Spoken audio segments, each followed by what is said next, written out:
അത് ബോധപൂർവം പറഞ്ഞതാണ്. അതിന്റെ സാഹചര്യം ഒന്നുകൂടെ വിശദീകരിക്കാൻ പറ്റുമോ? സാഹചര്യം ഞാൻ പറഞ്ഞിട്ടുണ്ടായി. അത് കാരണം നമ്മളൊരു പിന്നെ പടത്തിൽ വന്ന് നമ്മൾ കോമഡി ഫെസ്റ്റിവൽ എന്ന് പറഞ്ഞ ഒരു റിയാലിറ്റി ഷോയിലൂടെ പിന്നെ വന്ന് അതിൻ്റെ അകത്ത് സിനിമയിൽ ചെറിയ ചെറിയ റോളുകൾ ചെയ്ത് എന്നിട്ട് നമ്മൾ കുറച്ച് തിരക്കായി, അത്യാവശ്യം നല്ല തിരക്കുള്ള സമയത്ത് ഓരോ ലൊക്കേഷനിലേക്ക് പോകുന്ന സമയത്ത് നമ്മൾ ഡേറ്റ് അങ്ങോട്ടുകൂടി ക്ലാഷ് ആവും. കാരണം പല സ്ഥലത്തുനിന്ന് അപ്പം ഞാൻ അമ്മയിൽ മെമ്പർഷിപ്പ് എടുത്തിട്ടുണ്ടായില്ല. അപ്പം ഇടവേള വെച്ചിട്ട് വിളിച്ച് പറഞ്ഞു ഹരീഷിൻ്റെ പ്രശ്നങ്ങൾ അങ്ങോട്ടും ഇങ്ങോട്ടും ഭയങ്കര ഡേറ്റ് ക്ലാഷ് പ്രശ്നങ്ങളുണ്ട്, അപ്പോൾ അതുകൊണ്ട് മെമ്പർഷിപ്പ് എന്തായാലും എടുക്കണം, ഹരീഷിൻ്റെ പരാതി തീർക്കാൻ എനിക്ക് നേരമുള്ളൂ എന്നൊക്കെ പറഞ്ഞിട്ടുണ്ടായി. അപ്പം അതിൻ്റെ ഇടയ്ക്ക് നമ്മളെ ഡേറ്റ് നോക്കിക്കോളാം, ഒക്കെ കറക്റ്റ് കൈകാര്യം ചെയ്തോളാം എന്ന് പറഞ്ഞ ഒരാൾ നമ്മളെടുത്ത് വന്ന് ആ ആള് കാരണം നമ്മൾ അത്രയും വിശ്വസിച്ച് നമ്മൾ എല്ലാ ഡേറ്റും കാര്യങ്ങളും അന്ന് അത്രയും കൂടുതൽ പടം ചെയ്തുകൊണ്ടുന്ന ആളായിരുന്നു. ഒരു കൊല്ലം 10ഉം 15ഉം പടങ്ങൾ ഒരേ ടൈമിന് ചെയ്തുകൊണ്ടിരുന്ന ആളായിരുന്നു. അപ്പം ഒരു സമയത്ത് നമുക്ക് അയാൾക്കൊരു അത്യാവശ്യം വന്ന സമയത്ത് നമ്മളൊരു പൈസ ഒരു 20 ലക്ഷം കടമായിട്ട് കൊടുത്തിട്ടുണ്ടായി. പിന്നെ അത് കഴിഞ്ഞ് ഒരു 4 വർഷം ഞാനത് ചോദിച്ചിട്ടേ ഇല്ല. കൊറോണ വന്ന് 2 വർഷം കൊറോണ പോയി.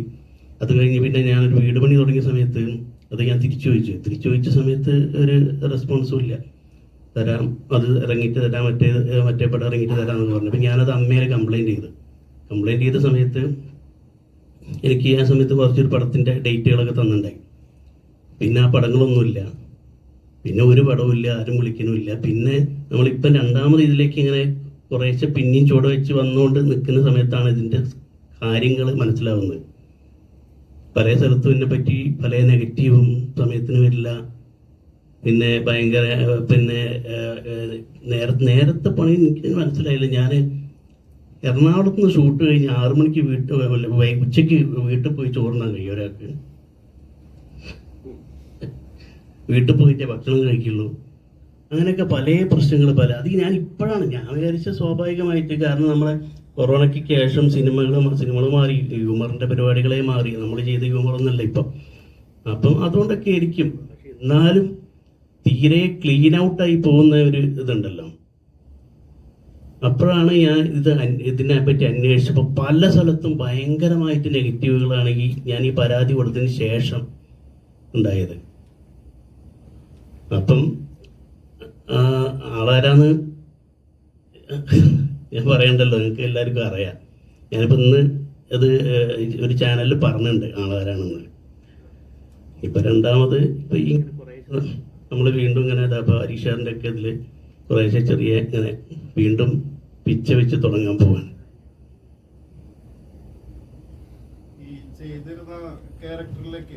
പുതിയ ആളുകൾ വന്നപ്പോ അങ്ങനെ അതുണ്ടാവും സ്വാഭാവികമായിട്ടും. കാരണം ഹ്യൂമർ കാലാകാലത്ത് നമ്മൾ ചിലപ്പോൾ ഏറ്റോളന്നില്ല. ഞാൻ അങ്ങനെയൊക്കെ തന്നെയാണ് വിചാരിച്ചത്. എന്നാലും തീരെ ഇല്ലാതെ ആവുമല്ലോ. എന്തെങ്കിലും ചെറിയ വർക്കൊക്കെ നമുക്ക് ഉണ്ടാവില്ല. അല്ല ഞാനതുകൊണ്ട് എനിക്ക് വേറെ ബുദ്ധിമുട്ടൊന്നും ഉണ്ടായില്ല. ഞാനും നിർമ്മലക്ക് സുഖമായിട്ട് പ്രോഗ്രാം ചെയ്ത് ജീവിച്ചു പോകുന്നുണ്ട്, ഒരു പ്രശ്നമില്ല.